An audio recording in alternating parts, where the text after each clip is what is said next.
Hello friends, তো বৃষ্টি ঝড়ের বাজারে বন্ধুরা কেমন আছো আগে বলো। বন্ধুরা সকাল সকাল দেখতেই পাচ্ছ আমি ভাতের থালা নিয়ে বসে গেছি। তো ভাত খাওয়া দাওয়া শেষ করে দিয়ে গরম গরম ডিমের ভাজা আলু ভাজা দিয়ে ভাত খেয়ে বেরিয়ে পড়লাম মা ছেলে। তো কোথায় বেরালাম তোমাদেরকে ভিডিওটা সঙ্গে থাকতে হবে। তো বৃষ্টি হলে রাস্তাঘাটের অবস্থা দেখো। তো আমাদের কিন্তু চিন্তা নেই, কারণ আমাদের পাড়ার রাস্তাটা ঢালাই রাস্তা। তো চলো, আজ কিন্তু ছেলেকে আর স্কুল পাঠালাম না, কারণ এত সারাদিন ধরে বৃষ্টি হচ্ছে, তাই বললাম স্কুল যেতে হবে না। ও বাড়ি থেকে বলতে গেলে অনেকটাই রাস্তা, গাড়ি পথে যেতে হয়। তো চলো তোমাদের একটা জিনিস দেখাবো বলে আমার পাড়ায় কি হয়েছে তো দেখাই। তো এখানে দেখে ফেলেছো গর্ত কতটা খুঁড়েছে। তো কেন খুঁড়ে ফেলেছে এই গর্তটা তোমরা কেউ বলতে পারবে? তো চলো দেখাই। তো আমাদের এখানে পাড়ার মধ্যে সাম্বার বসবে। তো বাড়ি বাড়ি জল ছিল, কিন্তু ওই বাড়ি বাড়ি যে ট্যাপ কলগুলো ভীষণ খারাপ হয়, তাই আবেদন করে এখানে একটা সাম্বারের ব্যবস্থা করা হয়েছে। তো সাম্বারের চাতাল হবে, কিন্তু মিস্ত্রিরাও সামনে চলে এসছে, কাজ হবে, কিন্তু বলছে আজ কাজ করবে না। আর অজর বৃষ্টি পড়ছে।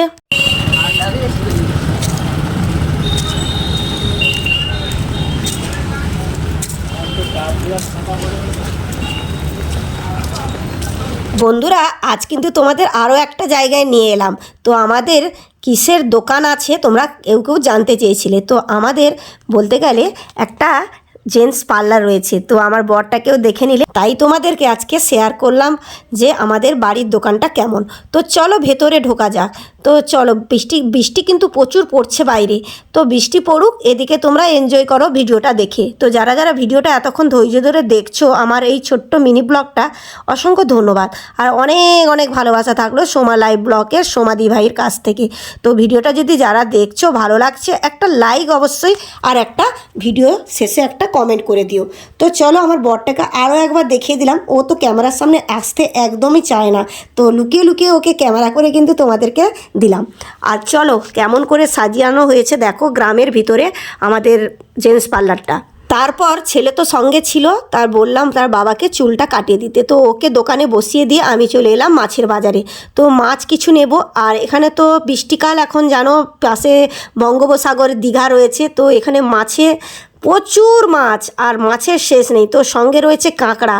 তো দেখো সমুদ্র কাঁকড়াগুলো কেমন হয়। তো আমারও খুব ভালো লাগছিল দেখে, তাই ক্যামেরাটা না করে থাকতে পারলাম না।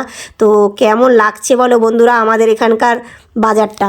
তো চলো। তো বন্ধুরা বৃষ্টি কিন্তু পড়তেই আছে অঝরঝরে সারাদিন। এখন কিন্তু বেলা 11:30 বাজতে যায়।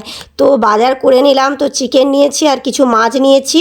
আর চলো এরপরে কিন্তু রান্নাবান্না জোগাড় যন্ত্র করতে হবে। তো তোমাদের সমুদ্রের কাঁকড়াগুলো বা মাছগুলো কেমন লেগেছে অবশ্যই কমেন্ট করে জানিও। আর কি কি ধরনের মাছ দেখালাম, মাছের নাম জানো তো অবশ্যই কমেন্ট বক্সে কমেন্ট করো দিদিভাইকে। তো তবেই তো বুঝবো যে দিদিভাইয়ের ভিডিওটা তোমরা পুরো দেখেছো। তো চলো এরপরে আমি কিন্তু বাড়ি পৌঁছেই গেলাম। তো বাড়ির ভেতরে ঢোকা যাক। এবারে রান্নাবান্না জোগাড় যন্ত্র করতে হবে, তাই তোমাদেরকে একটু টাটা করছি। তো তাও সঙ্গে থাকার মন হচ্ছে তোমাদের। তো চলো রান্নাশালে নিয়ে যাই, কি কি জোগাড় যন্ত্র করছি তোমাদেরকে একটু শেয়ার করে দিয়ে ভিডিওটা শেষ করে দিব।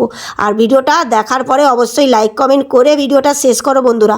আর এই দিদিভাইকে একটু অনেক অনেক ভালোবাসা দিও, আমিও সবার পাশে অনেক অনেক ভালোবাসা দিয়ে থাকবো। তো এখানে পমফ্রেট মাছ এনেছিলাম আর মাংস করব। আলুগুলো কেটে নিয়েছি, আর এদিকে সব মশলাপত্র গুছিয়ে নিয়ে একদম যোগাযন্ত্র করে একদম উনুনের কাছে বসে গেছি। তো ভিডিওটা এখানে শেষ করছি বন্ধুরা। তো আমার কাছের বন্ধুদের বলছি আবারও একটা পরের ব্লগ নিয়ে আসছি, এরকম সুন্দর মিষ্টি ব্লগ নিয়ে পাশে থেকো। এখনকার মতো টাটা।